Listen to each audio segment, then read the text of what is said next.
Hola, followers. Pero damos like. Yo creo que se ha escuchado muy bien porque lo ha dicho aquí en el micrófono, se lo he dicho. Bueno, voy a seguir, me he puesto las gafas, me parece más profesor todavía. Y Lao Shi. Lao Shi es profesor en China. Y voy a explicar el tercer o el cuarto capítulo de la historia de China, ya el último, porque ya está bueno lo bueno, eso no lo va a ver nadie. Total, nosotros nos habíamos quedado la historia de China con la llegada de la dinastía Yuan, que era la dinastía de los mongoles, ¿vale? Entonces, ten en cuenta que Genghis Khan había ido conquistando gran parte de Asia, había llegado hasta Europa y había conquistado algunas zonas del norte de China, se las había ido conquistando a la dinastía que había antes, que era la dinastía de los Song, ¿vale? Entonces los Song tuvieron que ir al norte, al sur, hacer una nueva capital en el sur, en Hangzhou, que es una ciudad muy conocida, muy histórica también, que es que está al sur de Shanghái, y yo creo que es donde se fundó, ¿qué? Alibaba, creo, o algo así, la famosa de Alipay y AliExpress. Total, que me hacía muy bonito, la vamos a ver al final, hacia el final del viaje, el último día de viaje. Total, que entonces se quedó todo el sur de China gobernado por los Song, que ahora se llaman los Song del sur, y todo el norte gobernado por los mongoles, primero por Genghis Khan y después por su hijo Ogodei Khan o algo así. Y ya el siguiente, que es el nieto, que era Kublai Khan, pues ya él consigue conquistar a los Song del sur y unificar China. Lo que pasa es que él ya no tiene todo el imperio de Genghis Khan, porque ya el imperio de Genghis Khan se había dividido en varios canatos. Entonces él solo gobernaba China, no se gobernaba el centro de Asia, ni las posiciones en Europa, ni en Turquía, ni en Asia Menor, todo eso, ¿vale? Pero bueno, gobernaba toda China. Entonces él se conoce como el primer emperador de la dinastía Yuan, si no me equivoco, ¿vale? Lo que pasa es que, claro, estamos hablando de un pueblo muy diferente a todas las etnias chinas. Entonces sus costumbres eran muy diferentes, eran prácticamente, y siempre eran extranjeros. Y entonces, bueno, el entendimiento no siempre fue fácil, ¿vale? De hecho, duró unos 100 años. La dinastía Yuan, la dinastía de los mongoles, duró desde finales del siglo XIII hasta finales del siglo XIV. Y al final estaba muy desprestigiada la dinastía de los mongoles y hubo una rebelión que puso a una nueva dinastía muy famosa, quizás la dinastía más famosa, la que conoce todo el mundo fuera de China, ¿no? O por en España, que es la dinastía Ming, la de los jarrones. Esa dinastía que estuvo desde mediados finales del siglo XIV hasta finales del siglo XVII, unos 300 años, esa dinastía, bueno, pues fue muy poderosa, fue la que hizo la mayoría de los palacios que se ven hoy en día en China, la mayoría de las pagodas, la mayoría de los templos, sobre todo los palacios, ¿no?, imperiales, el Palacio de Verano, la Ciudad Prohibida, todo eso lo hicieron los Ming, ¿vale? Además fueron los que empezaron también a darle el último, o sea, la restauración final a la Gran Muralla de China y tal. Bueno, pues tuvieron 300 años, como digo, muy poderosos. Al principio los Ming quisieron, como hay cabezón, no, vale, al principio los Ming quisieron, no se ríe de mí.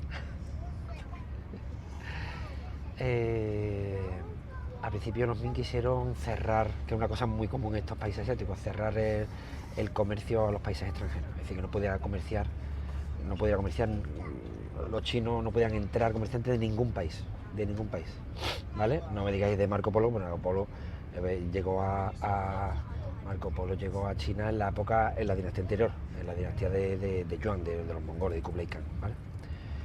Pero los Ming no querían comerciar con nadie y tal. Lo que pasa es que ya al final, ya en el siglo XVII ya estaba la cosa, supongo que enclenque monetariamente o financieramente o económicamente, y entonces empezaron paulatinamente a abrir comercio con otras naciones, primero con los japoneses y después ya con los portugueses, los españoles, los holandeses y tal, ¿vale? Eso, bueno, por un lado estuvo bien, después a la larga fue peor para ellos porque llevó al siglo de la humillación, pero tarde o temprano se hubiera producido el conflicto. Y eso, como os digo, esa dinastía de los Ming, de los jarrones, llegó hasta 1644 por ahí, y después hubo una rebelión, después de rebelión, total, que hubo un cambio de dinastía. Entonces llegó la última dinastía imperial china, que es la dinastía de los Qing, Ching, lo exagero para no confundir con la Chin, sin G, que es la del Qin Shi Huang, el de los guerreros de terracota de hace 2200 años, ¿vale? Este es Qing. También se denomina dinastía Manchú, porque esta dinastía la fundó un general de Manchuria, que es una región que hay al noreste, al nordeste de China, ¿vale? Entonces está, bueno, prácticamente en latitud está a la misma latitud que Mongolia. Entonces son unos pueblos también diferentes étnicamente, diferentes en cuanto a cultura. La gente se tiene unos eructos que te cagas. Gente mayor, gente joven. Y bueno, tiene unas costumbres, como digo, diferentes, ¿vale? De hecho, siempre se les consideró, a pesar de que ellos hicieron unas grandes aportaciones a la cultura china, siempre se les consideró, por lo visto, por el pueblo chino, como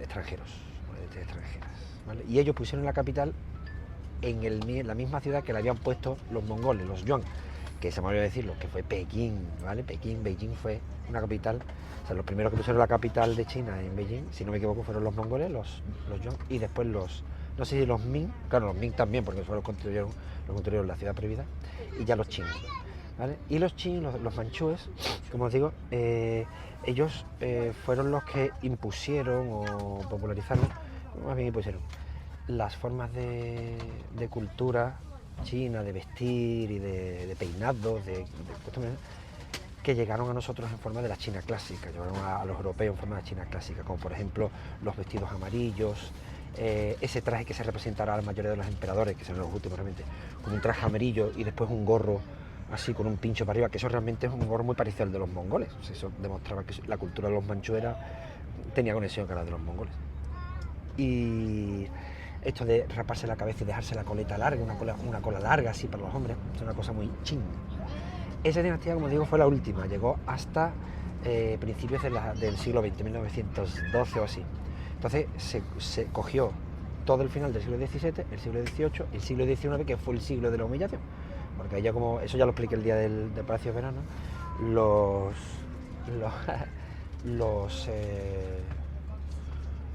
las potencias europeas, pues sobre todo Reino Unido, después Francia y tal, a lo largo de las dos famosas guerras del opio, impusieron, porque eran las dos guerras, impusieron a China que el hecho de que permitiera a comerciantes, traficantes, vamos,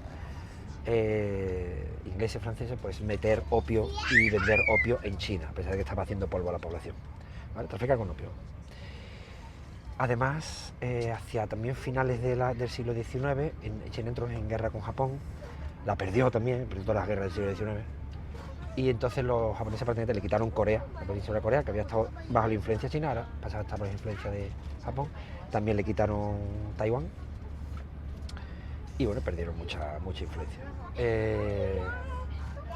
Y todo eso fue en el siglo XIX, como digo. De hecho, ya al final del siglo XIX, una especie como de rebelión, se llama rebelión de los Boxers, en el que el pueblo chino estaba ya hasta los huevos de los extranjeros, y entonces una rebelión que empezaron a matar extranjeros, una especie como de rebelión xenófoba.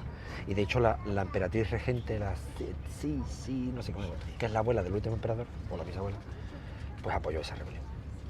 Total, en eso llegamos a principios del siglo XX y durante la regencia de la abuela y después del último emperador, del Puyi, que no voy a explicar toda la historia porque eso ya expliqué cuando estuvimos en la ciudad prohibida, pues bueno, pues el pueblo por primera vez se rebela contra el emperador, bueno, no por primera vez, pero se rebela de una forma nacionalista y republicana.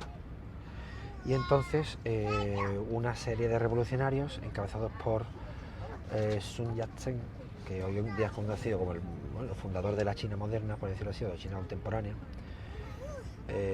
También otro se llama Zhou Enlai y Chiang Kai-shek, más o menos los tres militares / diplomáticos que empiezan el movimiento nacionalista, pues, como digo, se rebelan contra el emperador y consiguen derrocar a la monarquía e instauran una república, digamos, de política o de dirección conservadora, ¿vale? Años 10, 20, 30 empieza a surgir movimientos obreros en este contexto, ¿no? En el que también surgen los movimientos obreros en Rusia, en Europa, bueno, en la Unión Soviética ya estaban, ¿no? Y entonces surgen movimientos obreros, surge el Partido Comunista y entonces empieza a haber conflictos que al final estallan en forma de una guerra civil entre los comunistas y los nacionalistas, ¿vale? Entonces, estamos hablando ya de años 20, 30.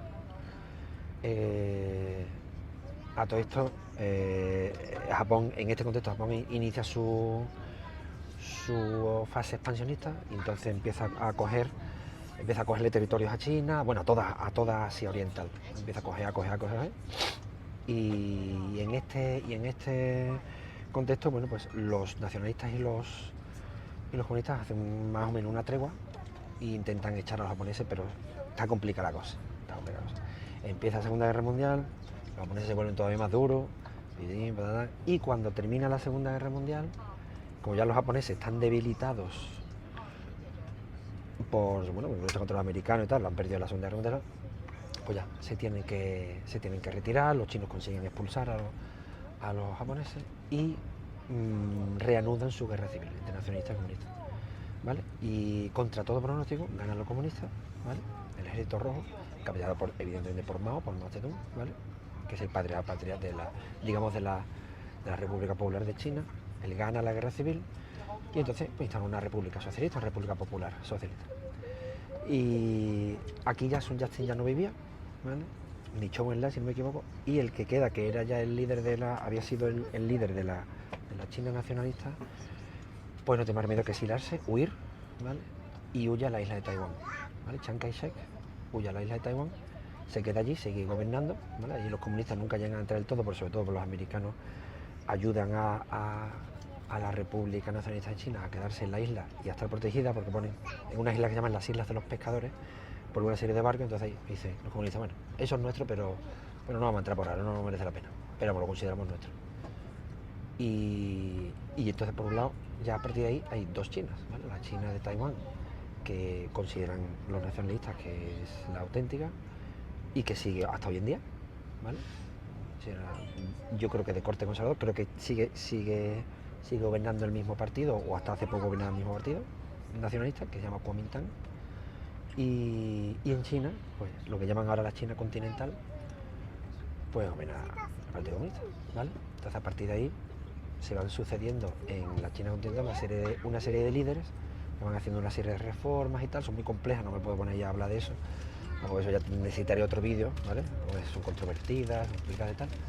Entonces, pues a Mao Zedong lo sucede Deng Xiaoping, a Deng Xiaoping Jiang Zemin, a Jiang Zemin, si no me equivoco, Hu Jintao, a Hu Jintao lo sucede Xi Jinping, que es el que está ahora. Entonces, a lo largo del siglo XX, pues China va realizando reformas, al principio despacio, después cada vez más rápido, y llega a la China que es ahora, ¿vale? Que sigue siendo una república popular, pero tiene una apertura comercial, tiene una economía de mercado y se está convirtiendo y se va a convertir probablemente muy pronto en el país más rico del mundo, ¿vale? Hasta ahí hemos llegado. Fin.